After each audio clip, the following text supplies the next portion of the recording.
This is awkward. About half an hour before I was supposed to upload this video, it was announced that Project KV is cancelled, but I decided to release it anyways to give you guys a rundown on what happened to the point where it got cancelled. And mainly cause I put quite some time into this video, so I feel it'd be a waste if I didn't. But I'll put the link to Dynamist 1's official announcement in the description, and just ignore the excitement part in my opinions, cause they're invalid now. Thanks a lot, D1. You have amazing freaking timing. Fellas, after a couple of days, it is finally time for me to talk about Project KV. Cause, as you know, it has been a trending hot topic, especially in the Blue Archive community, whether it be global, Japanese or Korean. So, I've decided to make a video on it to discuss a lot of the things that have been going on with the game and my personal opinions / thoughts on them, as well as Project KV itself. So, without further ado, let's get into it. First, let me briefly explain what Project KV is. I won't spend too much time on this cause I'm sure most of you already know what it is, but for my senseis who are out of the loop,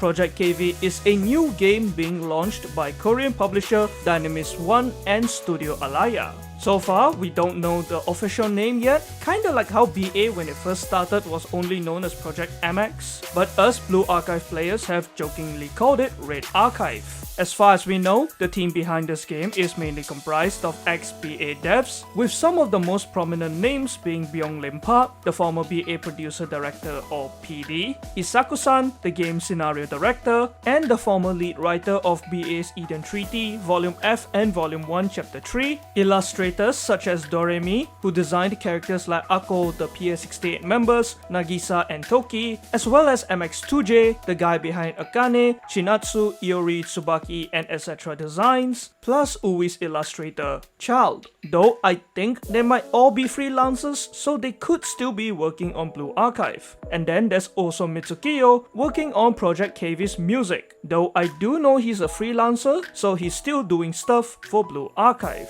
A lot of details were released on 1st September regarding Project KV, like the website being updated with more info, and even a PV, which I will link in the description. Go check it out if you haven't. It's really beautiful. According to the website, Project KV is mainly a historic school action drama about girls with swords, and based on some translations, this is the general gist of the game's plot. Project KV centers around a fun and lively story set in the dormitory city Kapila, a city with many dormitories. This is an incredible story that goes across all themes, but it's still a familiar story that we do know.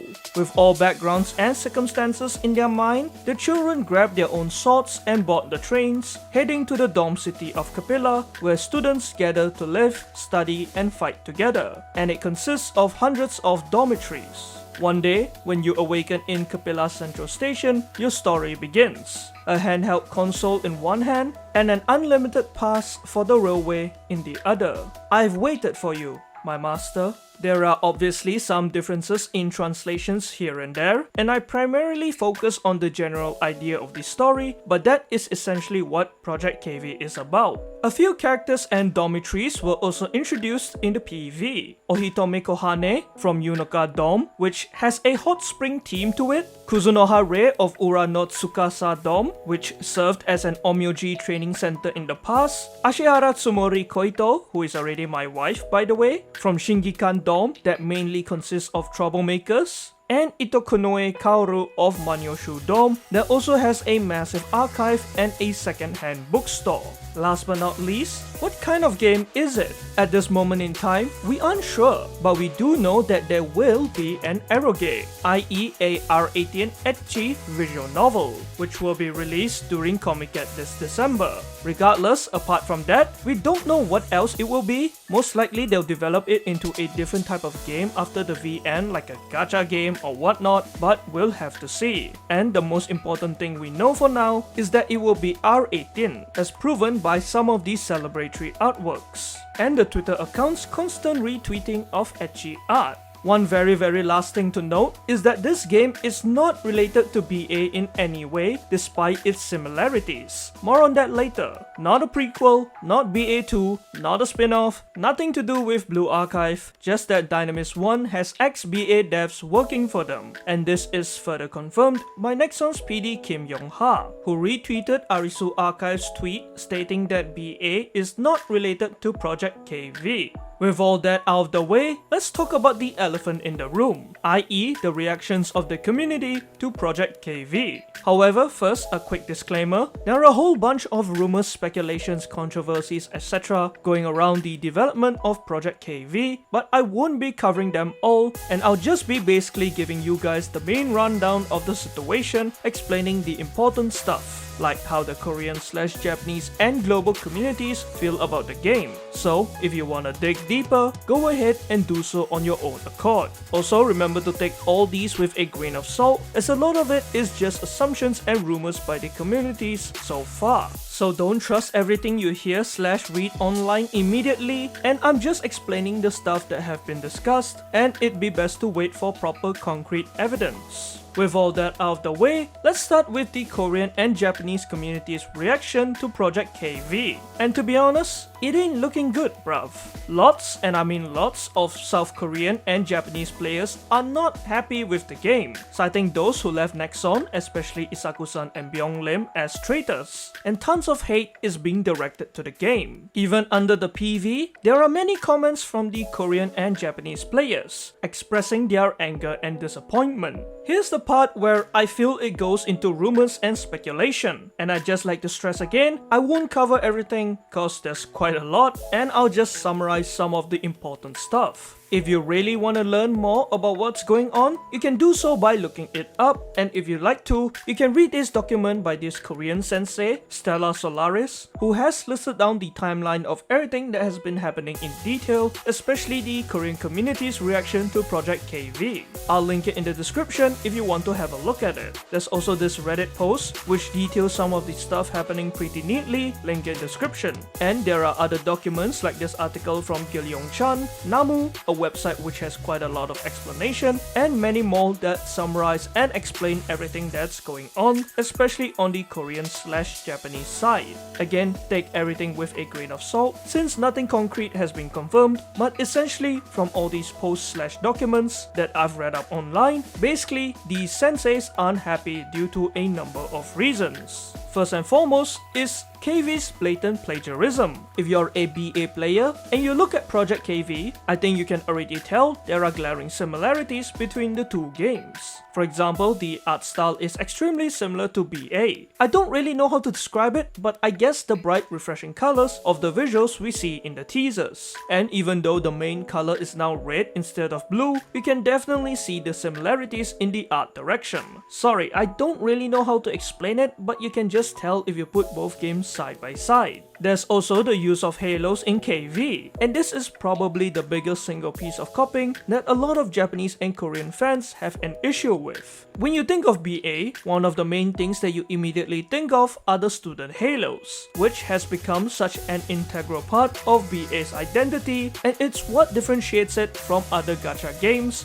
being a unique aspect of the IP. While the halos in Project KV look slightly different, with its basic design on all characters, including the important students, unlike Blue Archive where mobs have simple halos, while named characters have special halos. Not to mention, apparently the halo in KV is meant to be more of a Buddhist halo compared to Blue Archive's Christian themed halos. But due to the position of the halo in KV being akin to BA's, which is slightly above and behind the character's head, many see this as Dynamis 1 just copy-pasting Blue Archive's halo into their game. There are also other similarity issues, such as the girls in KV having swords as their weaponry compared to BA's girls who use guns instead. The traditional rural setting, which is in contrast to BA's modern urban setting, though it does look kinda like Hyakuako. Character designs like Kohane looking like Hifumi, Rei having Toki's face, and Koito being Iroha's lookalike. And finally, the story.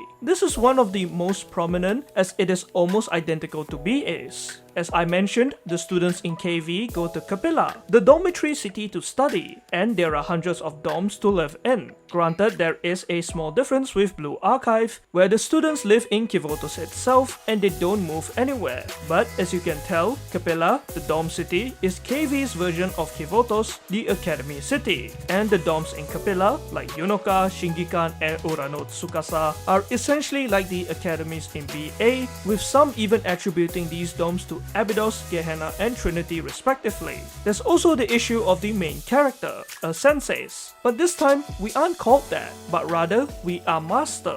Not in the sense of us having mates, like the one Asuna calls us, Goshujin-sama. Instead, we are more like Shisho, an older traditional way of saying sensei. Finally, the plot itself, which states that we find ourselves awake in Capella Central Station, akin to BA's prologue, where the sensei wakes up in a train as well, talking to the GSC president, and the handheld console plus the unlimited railway pass in our hands seem alike to the Shitim chess and the adult card. I'm sure there are a whole lot more similarities between both games, but I just listed a few obvious examples. All these have rubbed the Korean and Japanese player base the wrong way, cause to them, D1 stole many of the things that makes BA so unique, especially the halos, and blatantly copied it into their own project. They also cite a lack of originality, and they feel that Dynamis 1 is not doing anything unique and are being lazy. And this anger is further increased when they consider the fact that people like Isaku-san, who have left the company to pursue their own project, could do something unique since they are no longer shackled by the boundaries of a huge corporation and they have creative freedom. But instead, they chose to blatantly rip off Blue Archive. They also feel that this plagiarism is wrong because if the game does succeed, it sets a bad ethical standard in the industry, giving off the message that just copying another game and stealing other people's work could lead to success. Plus, like this document reads, they most likely copied Blue Archive in the hopes of getting Korean, JP, and global players to leave BA to play KV due to their huge similarities. In the event that Blue Archive fails, it doesn't sit well with them that these ex-devs who worked and created so many things that are special to Blue Archive's identity have copy-pasted them into their supposed new and unrelated project, attempting to mimic its success and take down BA, a game that the Korean and Japanese fanbase love so much. For the next reason as to why the Japanese and Korean BA players are so pissed, we have to go all the way back to around April to May 2024, when Byung-Lim Park and Isaku-san left Nexon to start Dynamis 1. And here's where it gets interesting, cause there are a couple of narratives as to why and how they left, and a lot of it is rumors and speculations, and honestly, it's all kind of confusing and everywhere, so apologies if I do get anything wrong or mixed up, please feel free to correct me as I'd like to learn more. Anyways, first off, it was reported by a Korean reporter with close connections to Nexon that Isaku-san and co had left the company due to internal conflicts over inadequate compensation for the Blue Archive devs, and that they weren't happy with how Nexon was treating them, which resulted in a mass exodus. And this was why they planned to create Project KV long before they left. However, they also mentioned that these devs, particularly Isaku-san and Byung-Lim Park, had received compensations/incentives that were much more than even the CEO and PD Kim, meaning they were earning more money than even the goddamn CEO. There's also a certain narrative which suggests that they left because they felt like they could make a better game and story in their own way once they are unshackled by the chains of corporate limitations. But I'm not exactly sure on this, as I haven't seen much discussion about it. Going back to what I previously said, Isaku-san and Byung-Lim Park, who were receiving higher incentives than even BA's director and CEO, were then reported to have left the company shortly after getting these bonuses. And this did not sit well with the South Korean and Japanese communities, as they assumed that these devs were being extremely greedy, trying to get as much money as possible before leaving the company, probably because they wanted to put the money they earned into Project KV. Not only that, they are anger was further fueled when suspicions and accusations arose online, which is sort of an anonymous forum in South Korea for employees to discuss various issues, over the fact that while at Nexon, these devs who left to create KV, especially Isaku-san and Byung-lim, were trying to recruit other BA devs to join them, and they did so by citing lack of and unfairness in compensation, which was seen by many as an attempt to stir up chaos in the company. However, at the same time, these devs were, like I mentioned, reported to be getting more money than even the CEO and PD before leaving, which, as reported by the same Korean journalist, confused and angered a number of employees. People weren't happy about this because they assumed these devs were trying to instigate chaos inside the company by citing unfairness in compensation to poach these other devs. But at the same time, they were receiving higher incentives than most people in the company. Thus, as this document mentions, such behavior is seen as rude, immoral, and looked down upon by all, which pissed off a lot of people. The nail in the coffin, however, were the rumors and speculations that these Project KV devs betrayed Nexon and Blue Archive by secretly working on Project KV while still at the company. Even though they left in like early 2024, they managed to somehow get a lot done for Project KV pretty quickly. Like way too quickly. They have voice actors, a fully produced PV trailer, key illustrations, a developed plot and world, and etc. Like, how was all these done within the span of less than 6 months? This led to people, especially in the South Korean community, to suspect that they have been working on Project KV in secret while they were still at Nexon, instead of focusing on the development of Blue Archive, because there was no other possible explanation as to how they completed all those Project KV stuff in that short amount of time. Linking back to my previous statements, these devs were also apparently trying to convince other BA developers to secretly join and work on Project KV while at Nexon, getting them to focus less on Blue Archive. Overall, the accumulation of all these have severely angered the BA South Korean and Japanese fanbase, to the extent of branding these ex-developers who formed Project KV as traitors. The Korean and Japanese fanbase were not happy as they felt that Isaku-san and Byung-lim stayed to cash in on the high incentive while simultaneously tried to take the BA devs away from the game and work on KV instead of focusing on BA while still working for Nexon, to then go and do something extremely similar to Blue Archive, copy-pasting a lot of its traits into their game, and to them this was treason. This is especially true as they felt that all these have directly led to the quality of BA dropping in the past year or so. By the way, it's not me thinking that the quality has dropped, these are the subjective opinions of a number of players in the Korean and Japanese community, not mine, just wanted to clear that up, don't shoot the messenger. For example, the bad art designs of units such as Brand Kazusa and Chipao Marina, the poor post-reception to Volume 1 Chapter 3 story, like the character assassinations, plot holes and etc., the lack of new student releases, repeat events like Aoi's balancing books thing, and many more. They believe that MX2J, Isaku-san and etc. were slacking off on their work for Blue Archive as they were too busy secretly working on Project KV, which has directly hurt Blue Archive.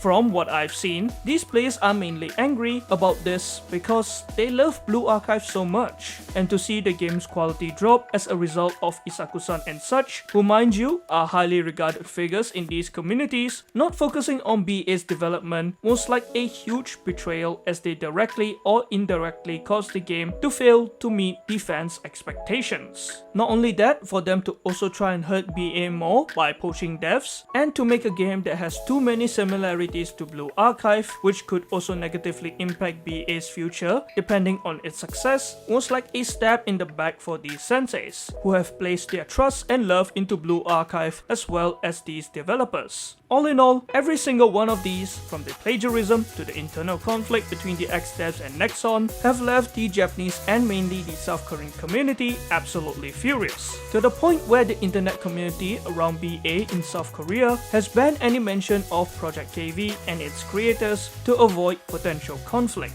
One last reminder to you guys that a lot of these are rumors and whatnot, so take everything with a grain of salt, don't trust everything you see or hear yet, nor jump to conclusions, wait for proper evidence and confirmation. I'm just summarizing some of the stuff that have been discussed discussed online, and while I didn't cover everything, cause to be honest there's a whole lot more, like the recent Dynamis 1 Comiket controversy or some extra comments by Nexon employees on Blind, I suggest you do so on your own volition. I will leave several links to some of the sources that I read through in the description. As for the global players' reaction, I'ma try to keep it short and sweet, as the reception to it has been a mixed bag, and it hasn't been as intense. There are a bunch of senseis who are excited for Project KV, as it is a new game that has BA aesthetics. But there are also those who are worried about Blue Archive's future, due to prominent members like Isaku-san, MX2J, and Doremi leaving, though again, unsure about the latter two since they could be freelancers. And there's also been rumors that they are only a part of Project KV as part of the Dojin Circle or something, but unsure. As for Mitsukiyo, again, he is a freelancer, so the worry isn't really there for him. However, there are senseis who are still positive about Blue Archive's future, as they feel that the current and new devs can cook. For example, the new artist who made Professor Nia Nia has been doing a good job, so that leaves room for optimism. Overall, on the global side, there have been more open reactions to Project KV. Some are looking forward to it while remaining optimistic for Blue Archive's future. There are senseis who are worried about Blue Archive's future. There are those who don't think KV is all that. For instance, they think it's bland and boring or whatnot. And there are those who just like the fact that we are getting R18 Kanis and so on. One last thing I'd like to end the video on is my quick opinion on Project KV and everything surrounding it. Personally, I'm quite excited for Project KV cause I'm a simple man. Me see cute anime girls, me likeies. Me see Ashihara, me laugh. So far, I'm a fan of the character designs, and I like to learn more about them as well as the dorms. I'm also interested in each student's unique sword designs, like this girl's giant sword. Plus, I really dig the rural traditional Japanese setting, cause to me, I really like the relaxing vibe it gives off. Story-wise, I'm not that invested yet, but I will give it a shot considering it is Isaku-san, though I need to see more. And most importantly, I'm curious as to what type of game it is, outside of the visual novel. I would prefer it to be a single-player RPG, maybe like a hack and slash like DMC or Nier, but I wouldn't be opposed to a gacha game, though it's certainly not my first choice. As for all the controversy surrounding it, after making this video and reading through all the information, I am quite skeptical of Project KV despite my excitement, as I do think it's kinda weird that they managed to complete all that in the span of less than 6 months. Plus, if it's actually true that Blue Archive's quality did drop, and in my opinion it did, especially like the art design, due to the devs working on KV instead of Blue Archive, well, I'd be quite pissed. Also, I would be lying if I said I wasn't a bit worried about Blue Archive. I think they can still cook and I'll continue supporting my goals, but the departure of many important employees certainly raises some concerns for Blue Archive's future, and I understand the sentiment of other senseis who are worried. Nevertheless, after this video, I will not be participating in any of the drama. I will just be in my own lane, making student guides and other fun videos for you lot. I want both BA and KV to succeed cause I'm sure we all dream the same dream. More big-titted hacks and adorable kanis to whoa in our games. Anyways, that's all from me. Let me know what y'all think about Project KV and the situation around it, if y'all are excited or not. Also, let me know what y'all thought about the video, and please do let me know if I missed anything important / got anything wrong. It's my first time making a video like this where I yap about stuff other than like the students, so I hope y'all enjoyed it, and I'll see y'all in the next one.